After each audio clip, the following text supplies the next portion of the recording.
नमस्कार दोस्तों, खुशबू क्लासेज में एक बार फिर से आपका स्वागत है। I am Arun, working as an officer in public sector bank from last 3 years। तो दोस्तों, आज की इस वीडियो में मैं आपके लिए एक मैक्रो इकोनॉमिक्स का बहुत ही इंटरेस्टिंग टॉपिक लेके आया हूँ, मनी एंड इट्स टाइप्स। दोस्तों, मनी तो आपको पता ही है कि मनी क्या होती है। आप आसान भाषा में कह सकते हो कि money is a medium of exchange. Simple, अगर आप गुड्स या सर्विसेज लेते हो, उसके बदले में मनी दे देते हैं, डेट्स ऑल। यही एक मनी का मनी है। लेकिन क्या आपको पता है, मनी के बहुत सारे टाइप्स भी होते हैं, जैसे commercial money, fiduciary money, fiat money and commodity money. और सप्लाई के बेसिस पे भी इसके 4 टाइप्स होते हैं, M1 से लेके M4 तक। लेकिन फिलहाल हम आज के इस वीडियो में commercial, fiduciary, fiat and commodity money को डिस्कस करेंगे। ज़्यादा समय न वेस्ट करते हुए चलिए शुरू करते हैं। तो दोस्तों, फिएट मनी क्या होती है? फिएट मनी हम पहले एग्जांपल समझेंगे, फिर उसका की पॉइंट्स यानी मीनिंग समझेंगे, तो आपको समझने में आसानी रहेगी। जैसे कि रुपये है, डॉलर है, यूरो है, या किसी भी कंट्री की करेंसी है, ये मीडियम ऑफ एक्सचेंज में काम आती है। क्यों काम आती है दोस्तों? क्योंकि ये एक लीगल टेंडर है। लीगल टेंडर क्यों है? क्योंकि ये गवर्नमेंट या किसी भी गवर्नमेंट अप्रूव्ड फाइनेंशियल इंस्टीट्यूशन, जैसे अपने यहाँ आरबीआई इशू करता है नोट्स, तो उसके द्वारा बैक किया जाता है। बैक मतलब गारंटी ली जाती है कि ये वैलिड एक लीगल टेंडर है। क्या मतलब? अब अगर 2000 का आप नोट देखो, वैसे तो वो एक कागज का टुकड़ा है। जब तक वो लीगल टेंडर नहीं है, तब तक वो सिर्फ एक कागज का मात्र टुकड़ा है। उसकी अगर आप उसको कबाड़ की दुकान पे बेचने चले जाओ, आपको उसकी कोई वैल्यू नहीं मिलेगी, क्योंकि एक्चुअली वो एक कागज का टुकड़ा है। उसकी वैल्यू सिर्फ क्यों है? क्योंकि वो गवर्नमेंट द्वारा इशू किया गया है और एक वैलिड लीगल टेंडर है। और ये मॉडर्न मैकेनिज्म ऑफ एक्सचेंज है। जैसे आजकल यूजली जो एक्सचेंज है वो फिएट मनी के द्वारा यानी नोटों द्वारा ही किया जाता है। 500, 2000, 50 ऐसे नोटों द्वारा ही किया जाता है। तो आगे हम बात करते हैं कमोडिटी मनी के बारे में। कमोडिटी मनी क्या होती है?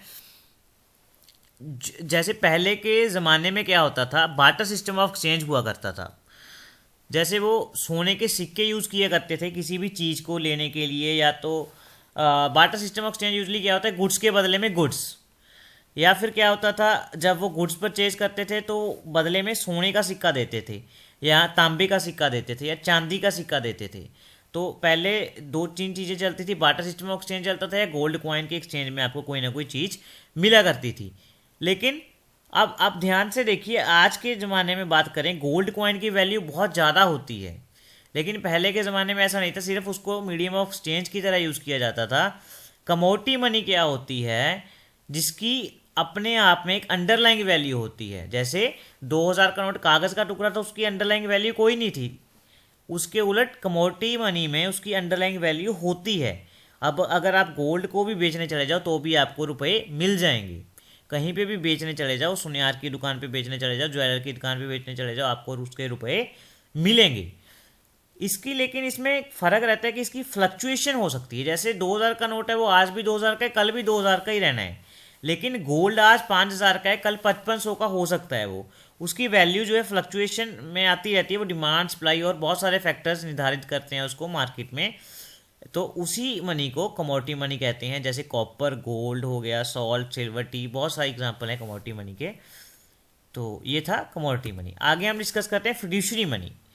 जैसे चेक्स होते हैं, ड्राफ्ट्स होते हैं, ऐसी मनी जो कि एक्सचेंज मीडियम ऑफ एक्सचेंज का काम करती है। लेकिन ये काम कब करती है? जब दो लोगों के बीच एक ट्रस्ट बिल्ड होता है। अब आपने किसी को चेक दिया, चेक उसने क्यों लिया? क्योंकि आपके दोनों के बीच में एक ट्रस्ट बिल्ड करने का वो काम कर रहा है।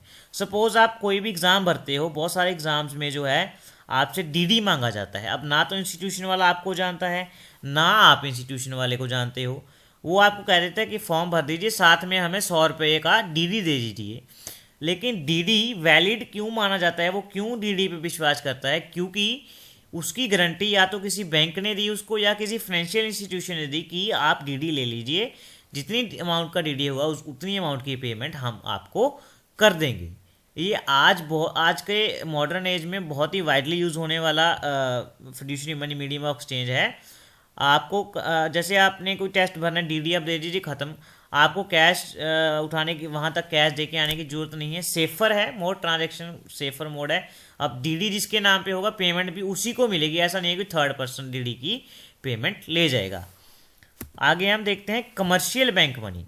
जो भी आपने पैसा बैंक में डिपॉजिट किया उसके अगेंस्ट जो आपका क्लेम है, क्या मतलब, आपने 10 रुपये बैंक में डिपॉजिट किए, अब आप वो पैसे या इंटरनेट बैंकिंग के ज़रिए भी विड्रॉ कर सकते हो, डेबिट के कार्ड के ज़रिए भी विड्रॉ कर सकते हो, यूपीआई के ज़रिए भी विड्रॉ कर सकते हो। क्या मतलब, claim against your bank deposit commercial bank money है। ये कंसेप्ट एक अलग ही यूनिक कंसेप्ट है, काफ़ी बड़ा कंसेप्ट है। ये क्यों बड़ा कंसेप्ट है, क्योंकि ये जो आपका मतलब आप पैसा जमा डिपॉजिट करते हो कमर्शियल बैंक्स में, वो करेंसी है जो उसका मैनी फोल्ड टाइम्स, मतलब 10 गुना तक जो है कमर्शियल बैंक्स आगे लैंड कर देते हैं, जो कि मनी सप्लाई को कंट्रोल करने में या मनी सप्लाई को निर्धारित करने में एक बहुत ही अहम भूमिका निभाते हैं। तो कमर्शियल बैंक्स मनी अपने आप में बहुत बड़ा टॉपिक है। बस आप अभी तक के लिए ये याद रखिए कि जो आपने जमा कराया उसके अगेंस्ट जो आपका क्लेम है वो आप डेबिट कार्ड, इंटरनेट बैंकिंग या यूपीआई के ज़रिए कर सकते हो, उसको कमर्शियल बैंक मनी कहा जाता है। तो दोस्तों, ऐसे ही इकोनॉमिक्स के वीडियो देखने के लिए हमारे चैनल को सब्सक्राइब करते रहिए। हम अपने चैनल पे करंट अफेयर्स के वीडियोस भी डालते हैं, जो भी नए रिक्रूटमेंट आते हैं उसके वीडियोस भी, बिल्कुल बेसिक से लेके हायर लेवल तक इंग्लिश की वीडियोस भी हमने अपने चैनल पे अपलोड किए हुए हैं।